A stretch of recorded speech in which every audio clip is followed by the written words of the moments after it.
कि पाकिस्तान के टुकड़े 6 करने हैं और फला फला का सर जो है वो होना चाहिए। हमारा नाम पाकिस्तान से टेररिस्तान बन जाए। पाकिस्तान कमजोर है, जवाब नहीं देगा। किसी और का कसूर नहीं है, ये कसूर आपका अपना है। सबने देखा किस अंदाज से हम दहशतगर्दी से लड़ रहे हैं। दहशतगर्दी के खिलाफ जंग में पाकिस्तान की कुर्बानियां बेमिसाल हैं। और सारे खिते ग्रो कर रहे हैं, हम नहीं ग्रो कर रहे, और हम ही शायद पता नहीं क्यों, हमारे लोगों को क्या मसला है। मैं समझता हूँ कि हम इंतजार नहीं कर सकते, ना पाकिस्तान कर सकता है ना भारत कर सकता है। पाकिस्तानी और भारत के डिफेंस मिनिस्टर इस वक्त चाइना में है, हैंडशेक भी नहीं हुआ, कोई गपशप ही नहीं हुई, बल्कि इंडिया और वहाँ पे लड़ाई झगड़े होते रहे।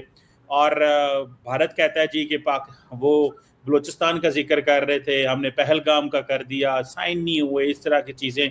लेकिन इस वक्त लग रहा है कि भारत की फॉरेन पॉलिसी सिर्फ एंटी पाकिस्तान है, कोई उसका दूसरा उसका ऑब्जेक्टिव ही कोई।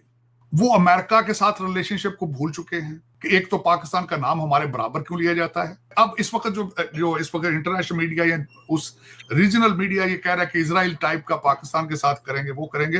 किसी अपने दुश्मन को अंडरमाइन नहीं करना चाहिए, किसी, बल्कि दुश्मनी तो मैं चाहता हूं दुश्मनी होनी ही नहीं चाहिए, हर एक को जिंदा रहने का हक देना चाहिए। चीमा साहब, हेलो दोस्तों, स्वागत है आपका आपके अपने चैनल न्यूज की पाठशाला 2.0 में। तो भारत ने जब से ऑपरेशन सिंदूर के दौरान पाकिस्तान की अकल ठिकाने लगा दी है, तब से पाकिस्तान बुरी तरह डर गया है। आज हालत यह है कि पाकिस्तान के अंदर ही गृह युद्ध जैसे हालात बन चुके हैं, अर्थव्यवस्था तबाह हो गई है। सच तो यह है कि पाकिस्तान भारत से दुश्मनी करके ज्यादा दिन तक सरवाइव कर ही नहीं सकता। अगर उसने फिर से कोई हरकत की तो इस बार उसका नामो निशान मिटते देर नहीं लगेगी। आइए सुनते हैं पूरी खबर। कि पाकिस्तान के टुकड़े 6 करने हैं और फला फला का सर जो है वो होना चाहिए।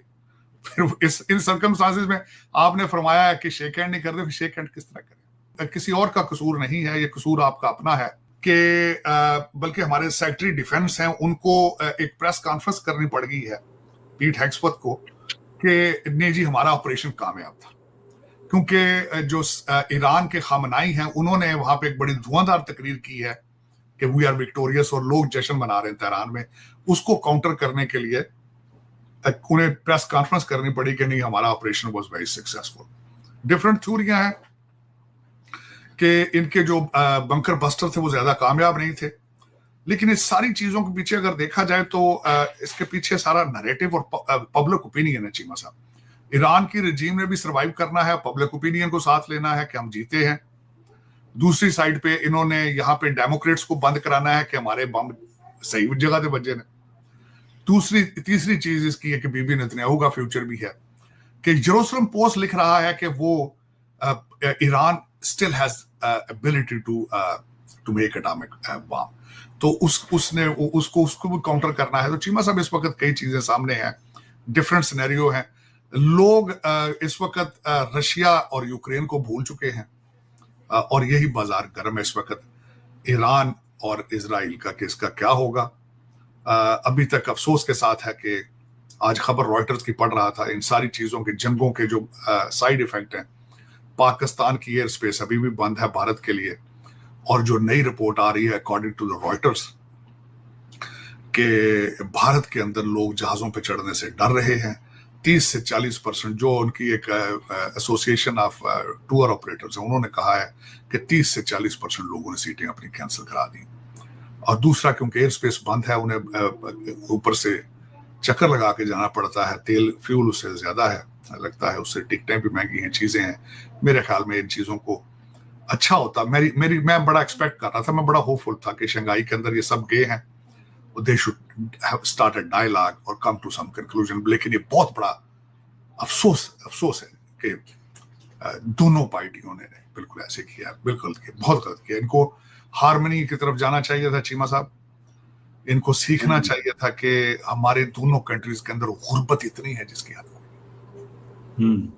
बहुत गुर्बत चीमा साहब, बहुत गुर्बत, और गुर्बत के खिलाफ लड़ते अगर देखकर ख्वाहिश होती तो। लेकिन चले, फिर इसी वजह से फिर जो दूसरी पावर्स हैं वो असला बेचती हैं, फायदा उठाती हैं, और ये लोग उनका टूल बने पड़े हैं। चीमा साहब, अफसोस है। डॉक्टर साहब, उधर नेटो के अंदर डोनाल्ड ट्रंप साहब ने फिर कह दिया कि मैंने पाकिस्तान और भारत की सुलह कराई। डॉक्टर साहब, ये ट्रंप साहब की सुई फिक्स क्यों हो गई है? और जारी बात है, अमेरिकी सदर है, वो 25 दफा ये कह चुका है। इसका मतलब ये है कि वो कह रहा है मेरी बात मानो या कि वो वैसे ही उनको आदत है बार बार रिपीट करने की, या कि आप समझते हैं कि वो नरेंद्र मोदी से मनवाना चाहते हैं कि तुम ये मानो कि मैंने तुम्हारी आप लोगों की मदद की? चीमा साहब नहीं, मेरे ख्याल में उनका ऑब्जेक्टिव ये नहीं होगा कि वो मोदी साहब से मनवाएं और ये माने। मेरा ख्याल ऑब्जेक्टिव उनका ये है कि दुनिया को बताना कि I am a peace loving president and I have ability to stop the nuclear war. और दूसरा, वो इस चीज को बार बार इसलिए कहते हैं ताकि दूसरी जंगों के ऊपर भी इंपैक्ट होगा कि बीबी नेतन्याहू और ईरानी भी देखेंगे इसने अगले दिन तो भाई फलानी जंग बंद कराई, आज हमारी भी इसकी बात सुनो।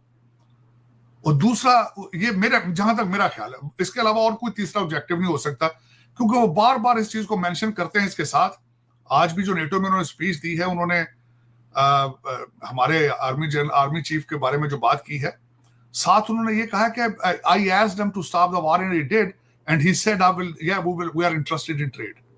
डॉक्टर साहब, इस पे भी जरा कमेंट कीजिए कि ये आसम मुनीर साहब की इतनी ट्रम्प साहब क्यों तारीफें कर रहे हैं?